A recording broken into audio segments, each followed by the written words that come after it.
పండగలే high power ఉల్లాసం high power ఉత్సాహం high power ఆరోగ్యం హై పవర్ ఆనందం గుంటూరు వారి XXL మరియు హై పవర్ హార్స్ దేశవాళీ మినపగుళ్ళు బంధాలు అనుబంధాలు మరింత దృఢంగా మరింత బలంగా. ప్రత్యేక హోదాని మంట కలిపిన వ్యక్తి చంద్రబాబు అని మాజీ మంత్రి వైసీపీ జిల్లా అధ్యక్షుడు అంబటి రాంబాబు ఆరోపించారు. పోలవరం ప్రాజెక్టుని సర్వనాశనం చేసేలా ఆయన నిర్ణయాలు తీసుకుంటున్నారని మండిపడ్డారు. శుక్రవారం గుంటూరులో ఏర్పాటు చేసిన మీడియా సమావేశంలో అంబటి రాంబాబు మాట్లాడారు. చంద్రబాబు నాయుడు అధికారంలోకి వచ్చినప్పుడల్లా రాష్ట్రానికి అన్యాయం జరుగుతుందని తెలియజేశారు.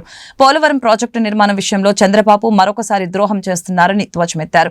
పోలవరం ప్రాజెక్టు నిధుల కేటాయింపు విషయంలో రాష్ట్రానికి అన్యాయం జరుగుతుంటే కేంద్ర మంత్రులు ఏం చేస్తున్నారని నిలదీశారు. కేంద్ర ప్రభుత్వం నిధులు ఇచ్చేందుకు సిద్ధపడింది. దానికి నారా చంద్రబాబు నాయుడు గారు అంగీకరించి మరొక ద్రోహానికి పాల్పడ్డారు. ఇది ఇంతకు ముందు కూడా చెప్పాము మేము చాలా సందర్భాల్లో. నేను ప్రత్యేకంగా చెప్పాను. ఇవాళ జలశక్తి వార్షిక నివేదికలో చాలా క్లియర్గా ఇచ్చారు. అయ్యా 41.15కు మాత్రమే మేము నిధులు ఇస్తాము.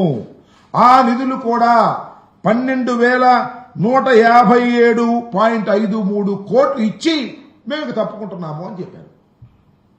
అంటే ఇక్కడ గమనించాల్సింది ఏంటంటే 30,000 కోట్ల పైచీలకు పూర్తి చేస్తారు.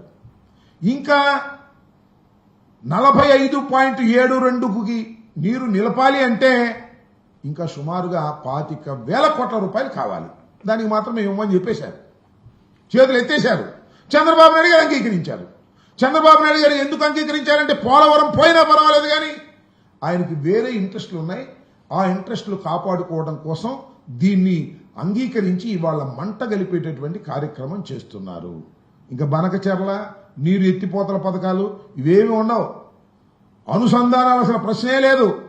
చివరికి గోదావరి డెల్టాకు నీరు ఇవ్వడానికి కూడా పూర్తిగా పనికిరానటువంటి స్థాయిలోకి ఇవాళ ఈ పోలవరం ప్రాజెక్టుని దిగజార్చేటటువంటి కార్యక్రమం నారా చంద్రబాబు నాయుడు గారు చేస్తున్నారు.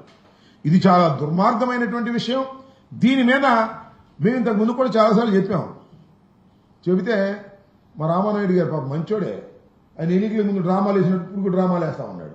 నీకు 15,000 నీకు 15,000 నీకు 15,000 అని చెప్పాడే, అలాగే డ్రామాలు వేసి కామో కూర్చుంటున్నాడు. అయ్యా నేను మనవి చేస్తున్నా, 41.15 లెవెల్కి మీరు దిగజార్చేశారు అంటే దానికి లేదండి మేము తర్వాత పూర్తి చేస్తా ఉంటారు. మీరు కాదయ్యా చెప్పాల్సింది, కేంద్ర ప్రభుత్వం చెప్పాలి అంటే మేము కేంద్ర ప్రభుత్వంలో భాగం కదా మేము చెబుతా ఉంటున్నారు.